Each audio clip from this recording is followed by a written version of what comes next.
anyway, this has become a comprehensive, powerful, all-encompassing, powerful speech. ഇതിൽ B ഉണ്ട്, do ഉണ്ട്, have ഉണ്ട്.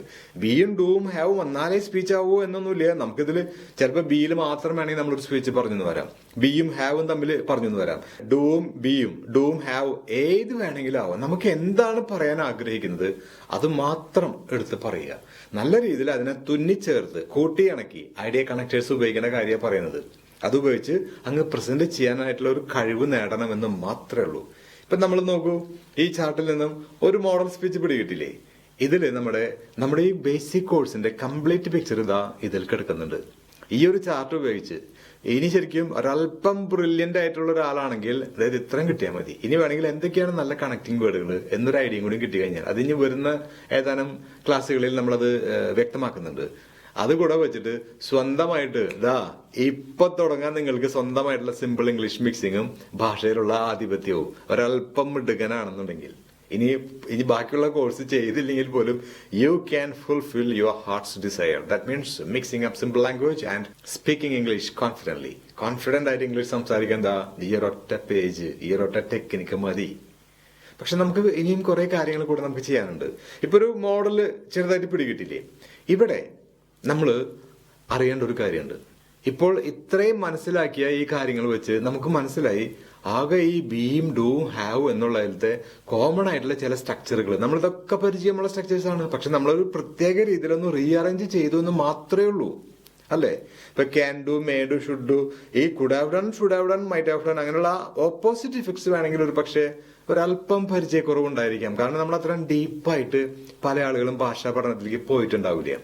അവരെ സംബന്ധിച്ചിടത്തോളം ഈ പാസ്റ്റിന്റെ താഴെ കിടക്കുന്ന ഒരു 3 മാത്രം ഒരല്പം പരിചയക്കുറവുണ്ടാവും. എന്നാൽ പോലും majority of the structures are very familiar. നമുക്ക് വളരെ പരിചയമുള്ള സ്ട്രക്ചേഴ്സ് ആണ്. ഇത്തരം സിമ്പിൾ ആൻഡ് വെരി ഫെമിലിയർ ആയിട്ടുള്ള ഇത്തരം സ്ട്രക്ചേഴ്സ് ഉപയോഗിച്ച് നമുക്ക് സിമ്പിൾ ഇംഗ്ലീഷ് ക്രിയേറ്റ് ചെയ്യാം എന്നുള്ള ആ ഒരു തോട്ട്, ആ ഒരു വെളിപ്പാട് നമുക്കിപ്പോ കിട്ടി. ഇവിടെ ഞാൻ പൊതുവെ ക്ലാസ് റൂമിൽ ചോദിക്കുന്ന ഒരു ചോദ്യമുണ്ട്. പൊതുവെ ആളുകൾ വരുമ്പോൾ അവരെന്തോ ഒരു മിറാക്കുലസ് റെമഡി പ്രതീക്ഷിച്ചിട്ടാണ് എല്ലാ ആളുകളും സ്പോക്കൺ ഇംഗ്ലീഷ് ക്ലാസ്സിലേക്ക് വരുന്നത്. ഒരു പക്ഷെ നിങ്ങളുടെ മനസ്സിലും അങ്ങനെ ഒരു ചിന്ത ഒരു പക്ഷെ ഉണ്ടായിരിക്കാം. പക്ഷെ അത് ഇനി അങ്ങനെ ഒരു ചിന്ത ഉണ്ടാവാൻ പാടില്ല എന്ന് പറയാൻ വേണ്ടിയിട്ടാണ് ഈ ഒരു സംഗതി പറയുന്നത്. ക്ലാസ്സിൽ വരുന്ന ആളുകളുടെ അടുത്ത് ഞാനൊരു നേരം പോക്ക് പോലെ ചോദിക്കും, നിങ്ങൾ എന്താ ഇന്ന് കാലത്ത് കഴിച്ചത് എന്ന് ചോദിക്കും. അപ്പൊ അവർ പല ആൾക്കാരും പറയും ഇഡ്ഡലി, ദോശ, കഞ്ഞി, പുട്ട്, ഇങ്ങനെ പല കുറെ സിമ്പിൾ ഫുഡുകൾ പറയും. അപ്പൊ ഞാനൊരു ചോദ്യം അങ്ങോട്ട് ചോദിക്കും, നിങ്ങൾ മുന്തിരിപ്പുട്ട് കഴിച്ചിട്ടുണ്ടോ എന്ന് ചോദിക്കും. അവർ ആദ്യമായിട്ട് ഇങ്ങനെ ഒരു വാക്ക് തന്നെ കേൾക്കണേ, മുന്തിരിപ്പുട്ടോ? മുന്തിരി കള്ളെന്ന് കേട്ടിട്ടുണ്ട്. ഇത് ഏതാ ഈ മുന്തിരിപ്പുട്ട്? സാർ എന്ത് വിചിത്രമായിട്ടുള്ള ഭക്ഷണത്തിന്റെ കാര്യം ചോദിക്കണേ? ഇതൊക്കെ എവിടെയെങ്കിലും കിട്ടുന്ന സാധനമാണോ? നടപ്പുള്ള കാര്യമാണോ സാറി സംസാരിക്കണേ? അപ്പോൾ ഞാൻ ചോദിക്കും, നിങ്ങൾ പിന്നെ പൊതുവെ എന്തൊക്കെയാ കഴിക്കാറ്?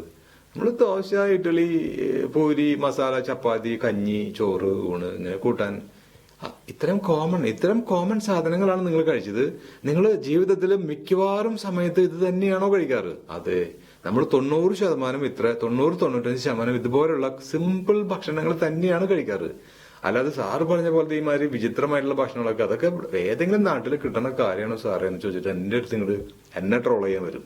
അപ്പൊ ഞാൻ ചോദിക്കുകയെ, നിങ്ങൾ ഇപ്പോ ഈ ഭക്ഷണത്തിന്റെ കാര്യത്തിൽ പറഞ്ഞ ഈ നയമുണ്ടല്ലോ, ഇത് ഏറ്റവും സിമ്പിൾ ആയിട്ടുള്ള ഓർഡിനറി ആയിട്ടുള്ള കാര്യങ്ങളാണ്, ഭക്ഷണങ്ങളാണ് നിങ്ങൾ 90% നിങ്ങളുടെ ജീവിതത്തിൽ മൊത്തം കഴിക്കുന്നത് എന്ന് പറഞ്ഞ ആ ഒരു തീരുമാനം, ആ ഒരു നിരീക്ഷണം ഉണ്ടല്ലോ, അത് നിങ്ങൾ ഇംഗ്ലീഷ് ഭാഷ പഠനത്തിലും ഒന്ന് കാണിച്ചാൽ മതി. ദാറ്റ് മീൻസ് ഈ ഈസമാറും പാസ്വേർഡും ഡിഡും ക്യാൻഡും വിൽഡും ഈ സിമ്പിൾ സംഗതികളും സ്ട്രക്ചറുകളും തന്നെയാണ് എല്ലാ മനുഷ്യരും 90-95% അവരുടെ ജീവിതത്തിലും ഉപയോഗിക്കുന്നത് എന്നൊരു നിരീക്ഷണം, ഒരു സത്യം നിങ്ങളൊന്ന് തിരിച്ചറിഞ്ഞു കഴിഞ്ഞാൽ, ഈ മുന്തിരിപ്പുട്ട് നിങ്ങൾ കണ്ടിട്ടില്ല, അത് വിചിത്രമായ ഭക്ഷണമാണെന്ന് പറഞ്ഞു, അത് അന്വേഷിച്ച് പോയിട്ടില്ലല്ലോ.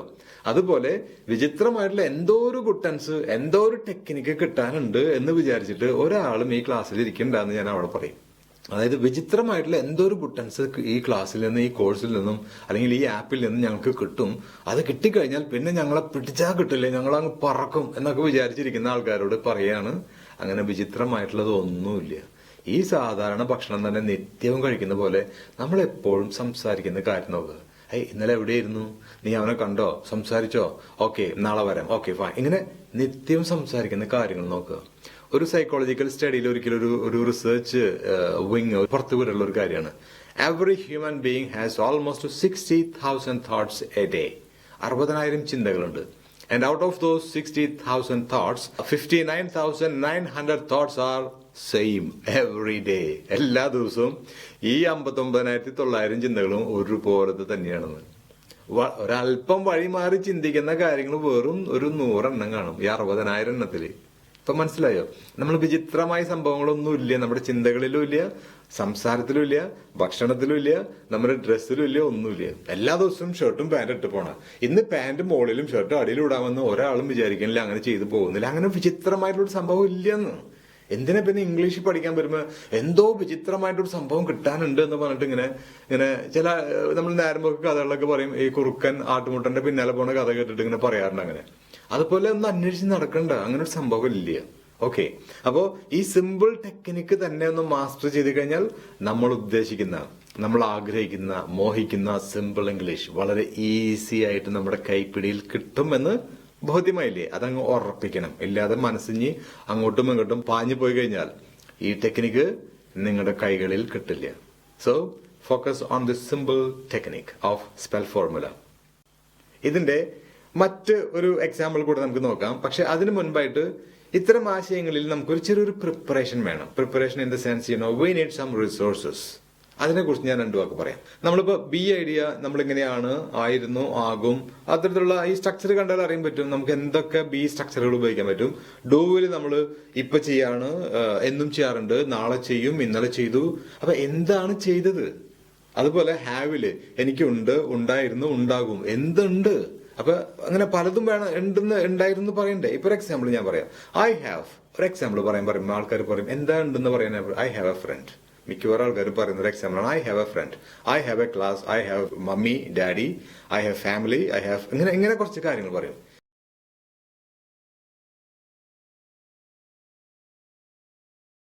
കുറച്ചും കൂടി റിയലിസ്റ്റിക് ആയിട്ട് നിങ്ങൾ റിയൽ ലൈഫിലേക്ക് ഒന്ന് പ്ലഗ് ചെയ്ത് കഴിഞ്ഞാൽ നിങ്ങൾക്ക് ശരിക്കും സംസാരിക്കാൻ വേണ്ട കുറെ എക്സാമ്പിൾസ്, കുറെ എക്സ്പ്രഷൻസ് ഉണ്ട്.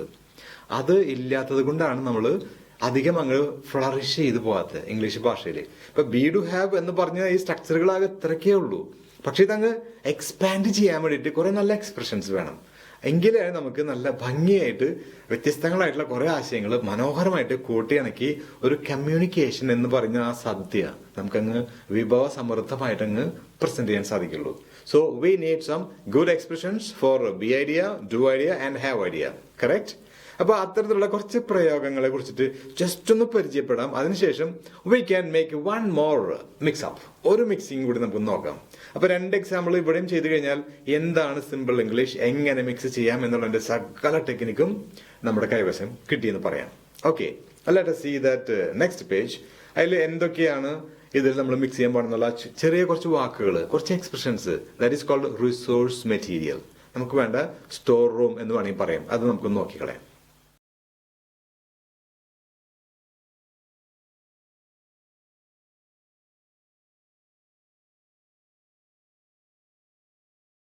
നോക്കൂ, ഈ ചാർട്ട് കണ്ടു കഴിഞ്ഞാൽ നിങ്ങൾക്ക് എളുപ്പം മനസ്സിലായിക്കൂടെ? ബി, ഡു, ഹാവ് എന്നീ ആശയങ്ങളിലേക്ക് നമുക്ക് കൂട്ടിച്ചേർക്കാനായിട്ടുള്ള കുറച്ച് പ്രയോഗങ്ങളാണ് ഇതില്. നിങ്ങൾ ആദ്യത്തെ തന്നെ നോക്കൂ. ബി ഐഡിയയിൽ നമ്മൾ ഉപയോഗിക്കുന്ന ചില വാക്കുകൾ നമുക്ക് നോക്കാം. ഒരു 1-2 വാക്കുകൾ നോക്കിയാൽ മതി.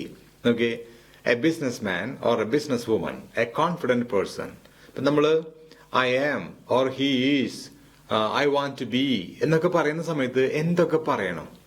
I want to be a fluent speaker എന്ന് നമ്മൾ നേരത്തെ എക്സാമ്പിളിൽ പറഞ്ഞു. അതിന് പകരം പറയാം, ഇപ്പൊ ഐ വാണ്ട് ടു ബി അല്ല, ഐ ആം, ഐ വാസ്, ഞാൻ ആയിരുന്നു.